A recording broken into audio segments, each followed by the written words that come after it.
South Africa's workers lost an estimated 266 million rand in wages in 2018 due to strike activities.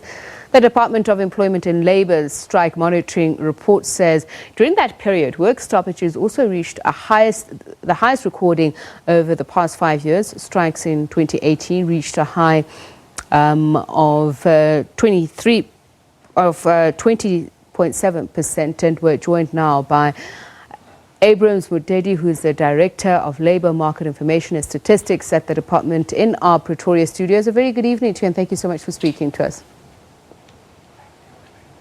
Good evening and thank you for inviting me. What was the main source of the increase in labour strike activity? Please, can you just repeat the question again? What is the main source of the increase in labour strike activity, industrial action? Okay, one of the key reasons we noticed that the strike action are going up from 2014 to 2018, it's mainly linked to the high cost of living. Where you find workers going on streets and putting the demand to the employers for them to increase their wages. So basically, everything is linked to the way the economy is growing over a period of time.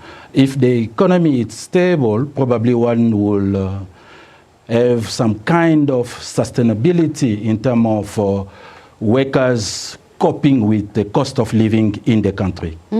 And you speak about it's linked to the economy growing, but in this case we've seen the economy not growing. GDP has been lower in the past 5 years, the period within which we're talking, the country basically being in a technical recession. Yeah, indeed. If you look at the 2018, we started talking about that technical recession because of the poor economic growth. But the point I'm trying to make here is that the poor economic growth, it comes back from the workers because the contribution which we make, that's what makes maybe the companies to have some kind of profit, and the profit goes back to the GDP.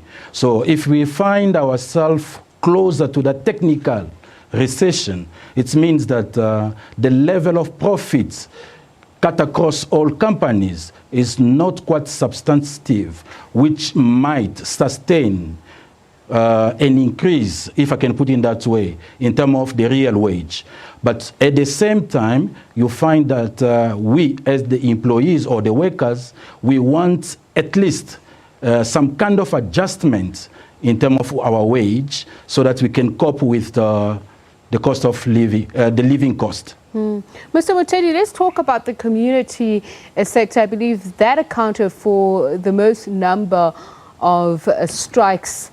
What exactly were the major issues there? Yeah, mostly what we noticed from there, it was related to the municipalities and one of the sector, because community basically, according to the statistical or the standard industrial classification, which we call the SIC, does include government, provincial and municipalities and so on. So most of the strike took place in the health sectors and services and also in the municipalities. And some of the employees, they were talking about not a good condition in terms of wherever they are working. So they were claiming that some adjustment need to be done so that they can improve the condition of living or employment in those sectors. And the other reason it was just the wage adjustment, which they have been trying to follow suit in line with the cost of inflation. So when you speak about that, I'm just wondering which sector lost the most in terms of work stoppage? Was it the public or private sector? Here, in terms of the number of strikes, you find that the public, meaning that the community, as I did say, was the largest. Private sector came second. But when you break now within the SIC category, then you find the community followed by the manufacturing and any other sectors. And the passenger transport sector, I know we saw a lot of that. They were very involved in the strike action themselves, but they also lost in terms of revenue and the number of days. Yeah, the working days, as I told you, it will depend on how long the workers, they stood away from work. And do remember that the moment you go away, in the economics term, we talk about opportunity cost. So you have to lose something for you to be outside. And there is something which they called a no work, no pay. So if you find yourself out of work, it means basically you are going to lose something. And what is that? Is the wage. So when you talk about the working days lost, so we are counting the number of people, workers, being away from work in line with the number of days. So you multiply that, then you get an indication about what was the working days lost.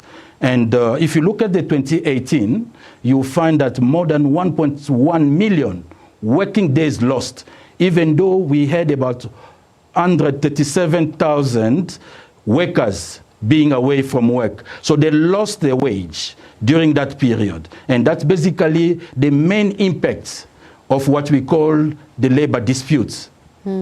What are you seeing? Is there a trend that suggests that South Africa is strike prone? And what is the number of unprotected strikes in comparison in terms of that trend that you're seeing? Yeah, that's a very critical one, because if you look at the NDP, there is a target for us to minimize the number of unprotected strike in the country. But up to now, do remember that the report which the department has released, it's based on the information given to us by the employers themselves. So if you look at the number of those who went on strike, so the unprotected this time around, in 2018, the percentage was quite higher compared to the previous year, which means that they did not really comply with the labor laws. And that is basically one of the key issues which maybe the government need to look at very closely for us to minimize the level of unprotected. Lucky enough, some of these strikes did not come up with violence and destruction and all those things. But so, indeed, in 2018, the percentage was a bit higher compared to 2017. So if we're to improve the situation as a country, does that mean that greater effort has to be made, at least in terms of collective bargaining? Indeed, that is what the NDP again emphasized, that we need to strengthen the CB, the collective bargaining. So in that dimension, I think the government or the Department of Employment and Labor, it's working on it, even though we understand that there are quite a very large number of cases which you find that it's being dealt at the CCMA, the BC, the Bargaining Council, and so on. But there is one aspect of what they call the secret ballot. I believe you heard about that, which is basically in process. Instead of forcing people to go on strike, people need to enter to that kind of agreement to vote if they have to go or not.